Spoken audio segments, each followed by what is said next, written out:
Welcome, seekers of the macabre, to a journey into the darkest corners of human history, where the line between legend and reality blurs, and where the monsters of folklore find new life in the twisted minds of modern killers. Tonight, we explore the chilling connections between real-life crimes and the ancient stories that have haunted humanity for centuries. This is Real-Life Monsters, the folklore behind modern killers.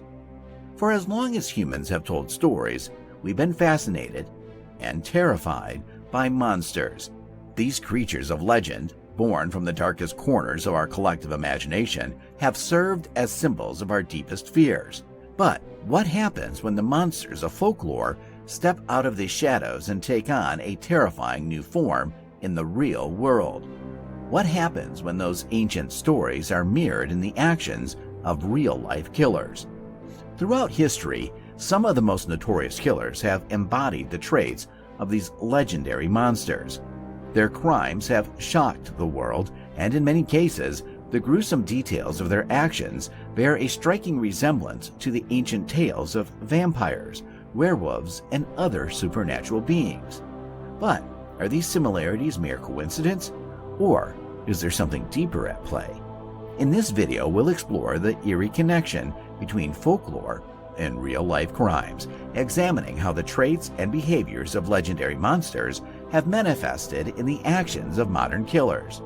We'll delve into the psychology behind these connections, exploring whether these killers were influenced by the stories they heard, or if something darker was driving them. Prepare yourself for a journey into the minds of real-life monsters. Our first tale takes us to the quiet neighborhoods of Sacramento, California, where a man named Richard Chase became known as the Vampire of Sacramento. In the late 1970s, Chase's horrific crimes sent shockwaves through the community as he brutally murdered 6 people in a manner that seemed ripped from the pages of a horror novel. Chase's crimes were characterized by an obsession with blood, an obsession that would lead him to commit unspeakable acts.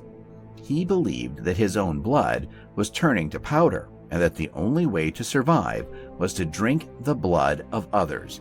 This twisted belief drove him to murder as he sought to replenish his blood by consuming the blood of his victims.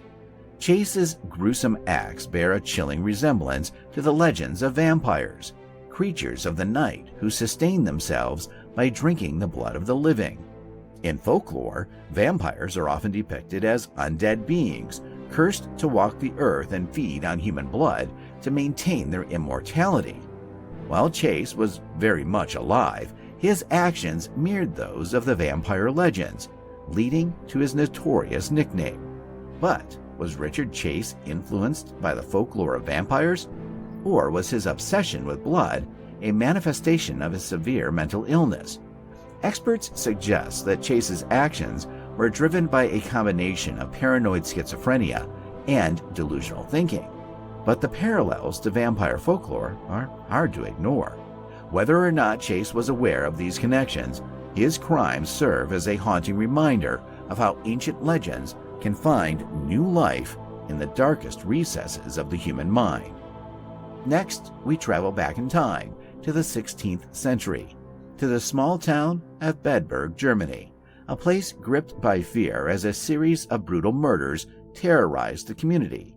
The killer was eventually captured, and his confession would shock the world. His name was Peter Stumpp, but he would become known as the Werewolf of Bedburg. Stumpp's crimes were nothing short of monstrous. He confessed the murder of at least 18 people, including women and children, and claimed to have devoured their flesh. But what made his confession truly terrifying was his claim that he had made a pact with the devil, who had given him a belt that allowed him to transform into a wolf. In this form, he would stalk the woods, hunting and killing his victims like a beast. The legend of the werewolf, a creature that is part man, part wolf, has been a part of European folklore for centuries. Werewolves are often depicted as cursed beings doomed to transform into bloodthirsty beasts during the full moon. In Stumpp's case, his claim to be a werewolf was likely an attempt to explain the horrific violence of his actions. a way to distance himself from the monstrous deeds he had committed. But was Peter Stumpp truly a werewolf, or was he simply a man driven by a dark and twisted desire for violence? Well, the evidence suggests that Stumpp was likely a serial killer who used the werewolf legend as a way to justify his actions. The fear and superstition surrounding his crimes were very real. His confession and subsequent execution became part of the werewolf folklore, solidifying the connection between myth and reality in the minds of those who lived through it. No exploration of real-life monsters would be complete without delving into the story of the man who inspired one of the most iconic figures in horror literature, Count Dracula. But the real-life inspiration for Bram Stoker's vampire was not a creature of the night, but a 5th century ruler known as Vlad the Impaler. Vlad the Impaler, or Vlad III, was the ruler of Wallachia, a region in modern-day Romania. His reign was marked by extreme cruelty, as he sought to defend his kingdom from invaders and suppress internal dissent. Vlad's preferred method of punishment was impalement, a brutal and agonizing form of execution that involved driving a wooden stake through the victim's body, leaving them to die slowly over several hours or even days. This method was so infamous that it earned him the nickname Vlad the Impaler. Vlad's reign of terror left a lasting mark on the region, with tales of his cruelty spreading far and wide.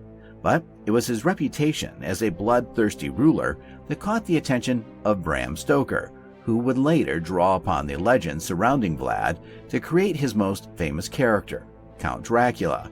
In Stoker's novel, Count Dracula is depicted as an immortal vampire who preys on the blood of the living, a creature of pure evil with a thirst for power and domination. While Vlad the Impaler was not a vampire, his brutal methods and insatiable desire for control made him a figure of fear and horror, a real-life monster who inspired one of literature's most enduring villains. The connection between Vlad the Impaler and Count Dracula is a testament to the way folklore and real-life events can intertwine, creating stories that resonate across generations. Vlad's legacy as a ruthless ruler continues to cast a long shadow, one that has transformed him from a historical figure into a symbol of darkness and terror.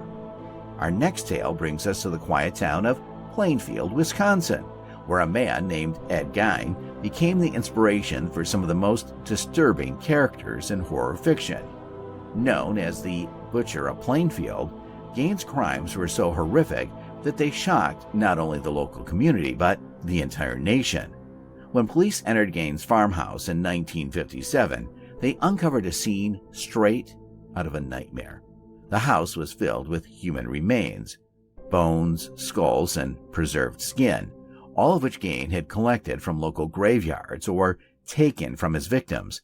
He used these body parts to create grotesque trophies and household items, fashioning furniture, clothing, and even masks from the skin and bones of the dead. Gein's obsession with death and his macabre handiwork have been likened to the legends of body snatchers and ghouls, creatures that steal the dead from their graves and use their remains for sinister purposes. But Gein's crimes went beyond mere body snatching. His actions were driven by a deep psychological disturbance, one that blurred the line between reality and fantasy.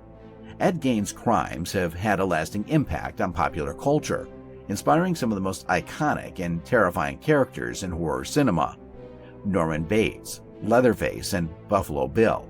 All of these characters were influenced by Gein's twisted mind and his gruesome actions. But while these characters are fictional, the horrors that Gein inflicted on his victims were all too real. The Butcher of Plainfield may have been a product of severe mental illness, but the echoes of ancient folklore can be seen in his actions. Like the ghouls of legend, Gein desecrated graves and used the bodies of the dead to fulfill his dark desires. His story serves as a chilling reminder that sometimes the monsters we fear in our stories are not so different from the real-life monsters who walk among us.